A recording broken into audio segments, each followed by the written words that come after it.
आज का हमारा टॉपिक है वैद्युत धारिता। वैद्युत धारिता की अवधारणा तथा इसकी परिभाषा। तो वैद्युत धारिता क्या है, हमारे लिए बिल्कुल नया शब्द है, तो इसकी हम पहले परिभाषा पढ़ते हैं। इसका भी कोई डेरिवेशन नहीं है, तो इसकी परिभाषा पढ़ते हैं और इसे हम गहराई से समझते हैं। तो इसकी पहली लाइन पढ़ते हैं, किसी चालक की वैद्युत धारिता। वैद्युत धारिता क्या होती है, सी से प्रदर्शित की जाती है। किसी चालक की वैद्युत धारिता उस चालक की विद्युत आवेश का संग्रहण करने की क्षमता है। यानी कोई चालक है, उस पर हम कितना आवेश दे सकते हैं। जैसे कि यहाँ पर ये हमारा कोई चालक है, इस प्रकार का गोलीय है, कैसा भी है, उस पर हम आवेश दे रहे हैं। किस प्रकार का दे रहे हैं, धन आवेश। तो उस पर हम क्यू आवेश दे रहे हैं, तो कितना आवेश दे सकते हैं, उसकी माप है हमारा वैद्युत धारिता, कि उस पर हम कितना आवेश दे रहे हैं। जब हम किसी चालक पर आवेश देते हैं तो क्या होता है, उसके विभव में वृद्धि होती है। विभव में वृद्धि किस प्रकार से होती है कि V क्या होता है, 1/4πε0 Q/R। यदि Q का मान बढ़ता जाएगा तो क्या है, हमारे V का भी मान बढ़ता जाएगा। यानी कि V और Q एक दूसरे के अनुक्रमानुपाती होते हैं। जब हम किसी चालक पर आवेश बढ़ाते जाएंगे तो उसका विभव भी बढ़ता जाएगा। तो देखिए आगे पढ़ते हैं, जब किसी चालक को आवेश दिया जाता है तो उसका वैद्युत विभव आवेश के अनुपात में बढ़ता जाता है। किस प्रकार से, Q अनुक्रमानुपाती V। जैसे ये हमारा सूत्र है, सूत्र की सहायता से चलते हैं तो क्या है, V अनुक्रमानुपाती Q या Q अनुक्रमानुपाती V, क्योंकि ये इनमें ये नियतांक है। और यदि हमारा चालक की त्रिज्या या दूरी भी नियत है तो ये दूसरे के बिल्कुल अनुक्रमानुपाती हो जाते हैं। तो क्या है, जैसे जैसे हम चालक पर आवेश का मान बढ़ाते जाएंगे वैसे वैसे हमारा विभव बढ़ता जाएगा। तो V या फिर Q अनुक्रमानुपाती क्या हो जाता है, C। यदि किसी चालक को Q आवेश देने पर उसके विभव में वृद्धि हो रही है तो Q अनुक्रमानुपाती V। तो यहाँ पर क्या है, अनुक्रमानुपाती का जो हम चिन्ह जब हटाएंगे तो यहाँ पर एक कांस्टेंट लगाते हैं C। तो ये C क्या है, ये एक नियतांक है जिसका मान चालक के आकार, माध्यम और तथा अन्य चालकों की उपस्थिति पर निर्भर करता है। और ये नियतांक ही हमारी क्या है, वैद्युत धारिता है। अब इस समीकरण से हम C का मान निकालते हैं तो क्या निकल जाता है, C Q/V। अब देखिए ये हमारा सूत्र निकल के आ गया है वैद्युत धारिता का। तो पहले तो हमको परिभाषा पढ़ लेनी चाहिए, समझ लेनी चाहिए, और सूत्र क्या है याद कर लेना चाहिए। जब हमें सूत्र याद होगा तो इसे हम लैंग्वेज में भी लिख सकते हैं। अब यही बात को हम लैंग्वेज में लिखेंगे, वही हमारी परिभाषा बनती है एकदम आदर्श कंडीशन में। तो इस प्रकार किसी चालक की वैद्युत धारिता C क्या है, Q और V का अनुपात है। तो इस प्रकार किसी चालक की वैद्युत धारिता उसे दिए गया आवेश तथा चालक के विभव में होने वाली वृद्धि के अनुपात को कहते हैं। अब जैसे जैसे हम आवेश बढ़ाते जाएंगे विभव का मान बढ़ता जाएगा। तो कितना आवेश दिया है, उसके विभव में कितना मान बढ़ा हुआ है, उसके अनुपात को हम क्या कहते हैं, वैद्युत धारिता।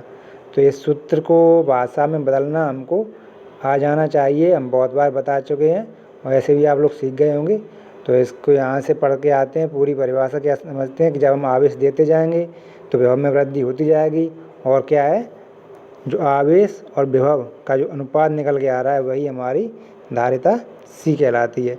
अब C किस किस पर निर्भर कर रही है, C निर्भर कर रही है आकार पर। अब जितना चालक का आकार बड़ा होगा उतना ही हम इस पर अधिक आवेश दे सकेंगे। और इसके माध्यम पर यदि इसमें निर्वात है या कुछ है तो यहाँ पर जल्दी आवेशित हो जाएगा। और कोई परावैद्युत भरा हुआ है तो ये धीरे धीरे आवेशित होगा।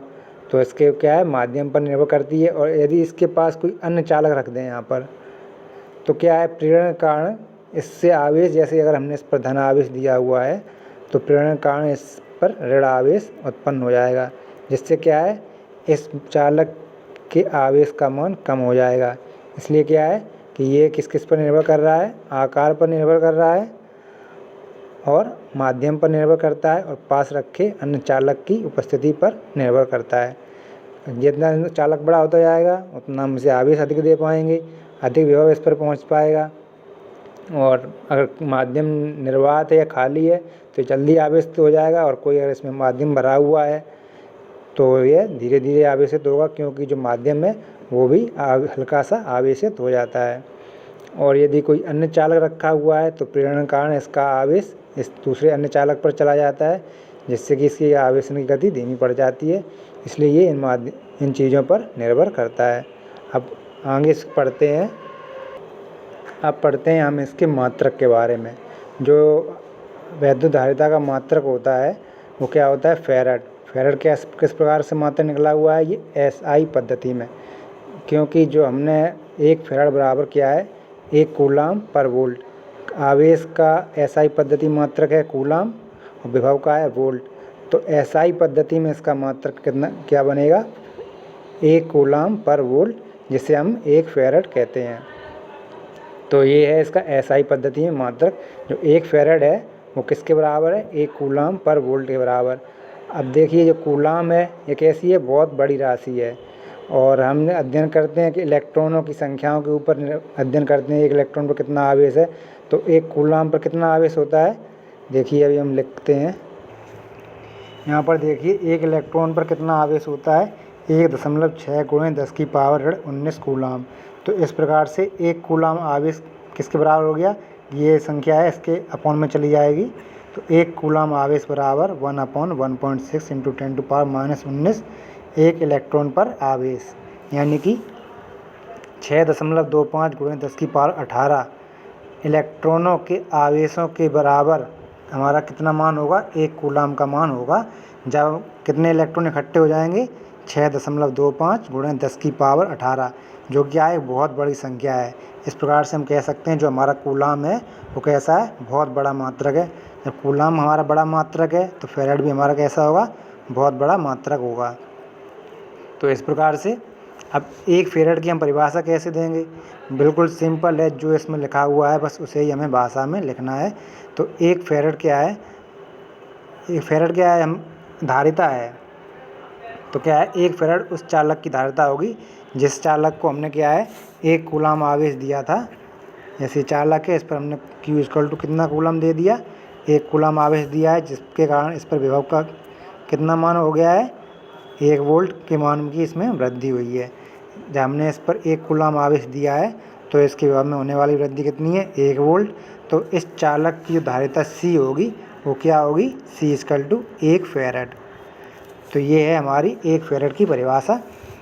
सूत्र की सहायता से ही हम आसानी से निकाल सकते हैं। तो वही यहाँ पर लिखा हुआ है, 1 फैराड उस चालक की धारिता होगी जिसको 1 कूलाम आवेश देने पर उसके विभव में होने वाली वृद्धि कितनी है, 1 वोल्ट है।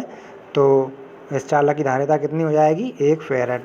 अब बड़ा मात्रक है कूलाम, कितना बड़ा है कि इतने इलेक्ट्रॉनों के आवेश के बराबर हमारा क्या होता है, 1 कूलाम होता है। तो फैराड भी बहुत बड़ा मात्रक हो गया है। तो इतना बड़ा मात्रक हम व्यवहार में उपयुक्त नहीं करते हैं, प्रयोग नहीं लाते हैं इसे, इसलिए इसके छोटे छोटे मात्रक हैं, माइक्रोफैराड, पिकोफैराड, नैनोफैराड और प्रकार की जो गणित आपने पढ़े होंगे वो सभी छोटे छोटे मान इसके उपयोग में लाए जाते हैं। अब वैद्युत धारिता का मूल मात्रक अथवा विमा कैसे निकालते हैं, कूलाम Q = IT इस्तेमाल करते हैं और वोल्ट को विभव V = W/Q लेकर चलते हैं। तो यहाँ पर देखिए Q = क्या लेते हैं, IT, और W = क्या लेके चलते हैं, मतलब विभव V लेके चलते हैं W/Q। तो वही यहाँ पर रख दिया है, यही चीज़ लेके चलेंगे तभी हम अपना मात्रक प्राप्त कर सकते हैं। तो हमने ये सब मान रख दिए हैं और अब ये बार बार समझाने वाली बात है नहीं, ये आप खुद समझ सकते हैं। तो हमारा ये विमीय सूत्र क्या है, ऐसे निकल के आ जाएगा। अब विमीय सूत्र निकालना सीख गए, बस आपको ध्यान क्या रखना है कि आवेश के लिए Q = IT और विभव के लिए V = W/Q, और Q को फिर IT में परिवर्तित कर देंगे। और कार्य, ये W है हमारा कार्य, ये जूल है, जूल का मात्रक लगा देंगे और हम अपना विमीय सूत्र प्राप्त कर लेंगे। यहाँ पे देखिए नोट लिखा हुआ है एक कि सूत्र C = Q/V से ऐसा प्रतीत होता है कि चालक की धारिता उसे दिए गए आवेश Q तथा वृद्धि पर निर्भर करती है। यानी कि जैसे किसी चालक पर हम आवेश दे रहे हैं और उसके विभव में इतनी वृद्धि हो रही है, तो ये क्या होता है, ये जो अनुपात है ये इस आवेश और V के मान, जैसे हमने कम आवेश दिया तो कम विभव में परिवर्तन हुआ। तो इसका ये क्या होता है, चालक का अपना खुद का विशेष गुण होता है। ये हमारा सूत्र है, इसके अनुसार ये किसके अनुसार निकल के आता है, ये चालक का स्वयं का गुण होता है। ये गणितीय जो सूत्र हमने निकाला है तो ये चालक का गुण होता है कि किस प्रकार के चालक को कितना आवेश दे रहे हैं तो उस पर कितना विभव आ रहा है। प्रत्येक चालक के लिए भिन्न भिन्न होता है, तो इसलिए ये क्या है, चालक का गुण होता है। जो धारिता होती है, जैसे किसी की धारिता कितनी हुई, किसी चालक की कितनी होती है, किसी चालक की कितनी होती है, तो क्या है, धारिता चालक का गुण है। तो इस चीज़ को आप ध्यान में रखें कि ये जो धारिता है प्रत्येक प्रकार के अन्य प्रकार के चालकों के लिए अन्य विभिन्न चालकों के लिए भिन्न भिन्न होती है। अब वैद्युत धारिता हमने पढ़ लिया, इसका सूत्र और ये सब हमने मन निकाल लिए हैं। तो हमने क्या है, वैद्युत धारिता के बारे में पूरा पढ़ लिया है। क्या होता है वैद्युत धारिता, C=Q/V। सूत्र को आप ज़रूर याद कर लें। तो और इसकी जो लैंग्वेज है वो भी एक बार पढ़ लें, तो इससे क्या है, आपको सूत्र समझ में आए। लेकिन अगर आपको सूत्र फिर बाद में अगर याद कर लेंगे तो इससे आप जब चाहें तब भाषा बनाकर इसे पूर्ण रूप से लिख सकते हैं। तो इसे समझना ज़रूरी है। तो ये तो छोटा टॉपिक था, इसके लिए इसके साथ साथ हम दूसरा भी टॉपिक क्लियर कर ले रहे हैं। दूसरा टॉपिक क्या है, विलगित गोलीय चालक की धारिता। विलगित का मतलब क्या है, आइसोलेटेड, यानी कि जिसका संपर्क किसी अन्य चीज़ से ना हो, ना ही धरातल से हो, ना ही किसी अन्य आवेशित चालक या चालक वस्तु से इसका संपर्क हो। तो देखिए ये गोलीय चालक है, कैसा है, विलगित है। अब इसकी हमको धारिता निकालनी है। धारिता क्या होता है, C=Q/V। तो जो धारिता होती है वो क्या होती है, C=Q/V। तो हम भाषा में ही लेके चलते हैं कि हमने इसे Q आवेश दिया है, जिसके कारण क्या है, इस पर विभव उत्पन्न होगा। विभव का सूत्र हमने पिछली वीडियो में हम पढ़ चुके हैं, वैसे भी आपको याद होगा। तो क्या है, V=1/4πε0 Q/A। ए क्या है, इसकी त्रिज्या है। वहाँ पर हम दूरी लेकर चलते थे R, यहाँ पर त्रिज्या लेके चले हैं R। तो बस यहाँ पर क्या है, C=Q/V में इसका मान रखना है। तो इसका मान रख के हम आसानी से अपने सूत्र पर पहुँच जाते हैं। तो इसकी हम भाषा पढ़ते चलते हैं। जो कुछ भी यहाँ पर जो हम प्रतीक चिन्ह इस्तेमाल करते हैं, बस उसी को हमको लैंग्वेज के रूप में लिखना होता है। और थोड़ी बहुत फिजिक्स की जो सामान्य कल्पनाएं होती हैं वो भी लिखते जाते हैं। तो ये देखिए, तो जो भी चीज़ें हम यहाँ पर लेते हैं उसे ही हम भाषा के रूप में लिखते हैं। तो देखिए, मान लो एक विलगित गोलीय चालक जिसकी त्रिज्या है A मीटर, हम इस सूत्र में R लेके चलते थे दूरी। तो यहाँ पर चालक गोली है, उसकी त्रिज्या कितनी है, A मीटर है, निर्वात अथवा वायु में रखा हुआ है और गोलीय चालक के समीप कोई अन्य चालक नहीं है। यानी कैसा है, विलगित है, आइसोलेटेड है, इसके पास कोई अन्य चालक नहीं है। अब इस पर हमने कितना आवेश दिया है, धन कूलम आवेश दिया है। अब जो आवेश है चालक पर क्या होता है, संपूर्ण पृष्ठ पर एक समान रूप से फैल जाता है। और अचालक के लिए क्या होता है, आवेश उसके आयतन में एक समान रूप से फैल जाता है। तो यहाँ पर क्या है, चालक है, तो चालक के कैसे, पृष्ठ पर समान रूप से फैल जाएगा। अब पृष्ठ के प्रत्येक बिंदु पर विभव समान होगा, क्योंकि इसकी दूरी क्या है, समान है, तो यहाँ पर विभव समान होगा। और जो इसकी बल रेखाएं हैं वो हमेशा कैसी होती हैं, पृष्ठ से लंबवत बाहर की ओर। और यदि हम पीछे मिलाएं तो क्या होता है, ये त्रिज्या से निकलती हुई प्रतीत होती हैं। तो इसके कारण इस गोलीय चालक के पृष्ठ पर विभव जो है वो कितना निकल के आ रहा है, V=1/4πε0 Q/A। और जो हमारा ये धारिता सूत्र है C=Q/V। तो यहाँ पर हम V का मान जब रखेंगे तो अगले पेज पर चलते हैं, तो देखते हैं क्या होता है। तो यहाँ पर देखिए, ये जो मान है 1/4πε0, ये आपको याद होगा। इसका मान कितना होता है, 9 × 10⁹ न्यूटन मीटर स्क्वायर पर कूलम स्क्वायर। ये इसकी वैल्यू होती है 1/4πε0 की 9 × 10⁹ ये इसका मान होता है। और ये सारे मात्रा कैसे होते हैं, SI पद्धति में। अब गोली चालक की धारिता क्या होती है, C=Q/V। तो V का मान रख दिया है, तो क्या बच रहा है, ये सारी चीज़ें कट Q से Q कट जाएगा और ये अपॉन की चीज़ें U पर आ जाएगी। तो क्या है, C=4πε0 A फैराड। यहाँ पर A क्या है, त्रिज्या है। कहीं कहीं पर त्रिज्या को क्या है, R से लेके चलते हैं, कैपिटल R से। तो किसी गोलीय चालक की धारिता C=4πε0 R या फिर A, यानी कि त्रिज्या यहाँ पर लेकर चलते हैं। यदि गोलीय चालक का किसी ऐसे माध्यम स्थित जिसका परावर्तन K है, तो इसके क्या है, धारिता कितनी बढ़ जाती है, इसमें के का ही गुणा हो जाता है, जितने परावर्तनांक होगा उतनी ही उसकी धारिता उतनी ही बढ़ जाएगी। तो सी के, जब परावर्तनांक में के रखा हुआ है तो क्या है, सी के इक्वल टू 4πε0 के ए। तो यहाँ पर जो संकेत आप जो लेकर चलते हैं, तो त्रिज्या के लिए यहाँ पर ए लेकर चलें, या आप चाहें तो इसे आर भी लिख सकते हैं। तो के परावर्तनांक रखा हुआ है तो इसका धारिता कितनी हो जाएगी, सी के इक्वल टू 4πε0 के अपॉन ए। यदि इन दोनों का अनुपात करें तो क्या निकल के आता है कि जो परावर्तनांक किसी चालक की धारिता परावर्तनांक के गुणनफल के बराबर होती है। यदि उसकी धारिता निर्वात में सी है और परावर्तनांक में रखे तो सी के, तो उसकी धारिता क्या है, परावर्तनांक के बराबर होती है। या फिर किसी माध्यम में गोलीय चालक की धारिता सी के तथा निर्वात में उसकी धारिता सी का अनुपात उसके परावर्तनांक के बराबर होता है। अब देखिए उपरोक्त सूत्र के अनुसार निर्वात की वैद्युतशीलता। अब यहाँ पर जो निर्वात की वैद्युतशीलता का जो मान है वो हम किससे लेके आ रहे हैं, इस समीकरण से लेके आ रहे हैं, C इक्वल टू 4πε0 ए। तो यहाँ पर एप्सिलॉन इक्वल टू क्या हो गया, C/4πa। तो इसका मान भी यहाँ से हम निकाल सकते हैं, और पहले भी हम इससे भी निकाल के लाए थे। तो यहाँ से निकालना आसान रहता है एप्सिलॉन का। यहाँ पर ये एडिशनल दे दिया है, आपको यहाँ से निकालना हो तो निकाल सकते हैं, और नहीं तो फिर ये आपके लिए सबसे उपयुक्त रहेगा। यहाँ से एप्सिलॉन 0 का मान आसानी से निकल के आ जाता है।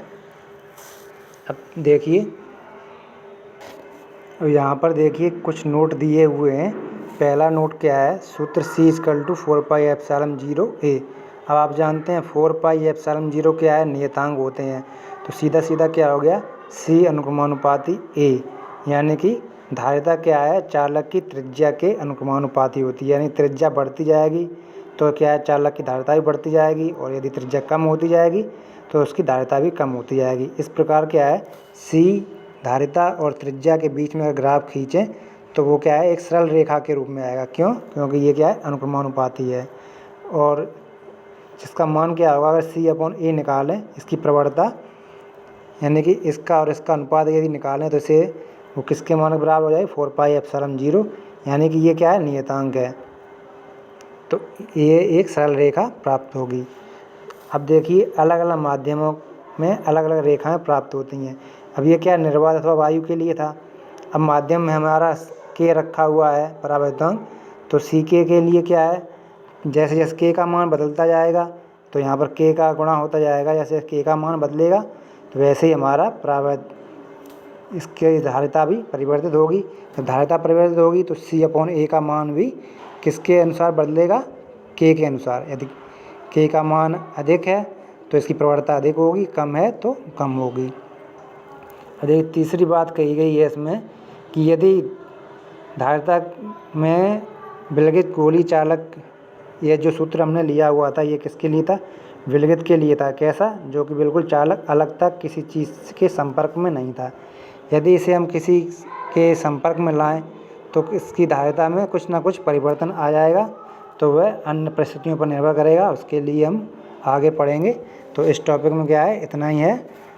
तो इसकी धारिता कितनी निकल के आ रही है, C इक्वल टू 4πε0 ए। और यदि माध्यम के परावर्तनांक का हो तो यहाँ पर के का गुणा हो जाता है, और इन दोनों का अनुपात क्या है, परावर्तनांक के अनुपात के बराबर होता है। ये सब भाषा में हमको लिखना है, और ये चीज़ हम सीख चुके हैं। इसमें क्या है, सिर्फ B का मान रखते हैं गोलीय चालक के लिए। तो गोलीय चालक के लिए B का मान क्या होता है, 1/4πε0 Q/R। तो वही हम वैल्यू रख देते हैं, इसमें कुछ कठिनाई नहीं है, बस आप पूरा समझ गए होंगे। तो ये टॉपिक भी हमारा पूरा हो गया है। ये वीडियो यहीं पर ख़त्म होती है।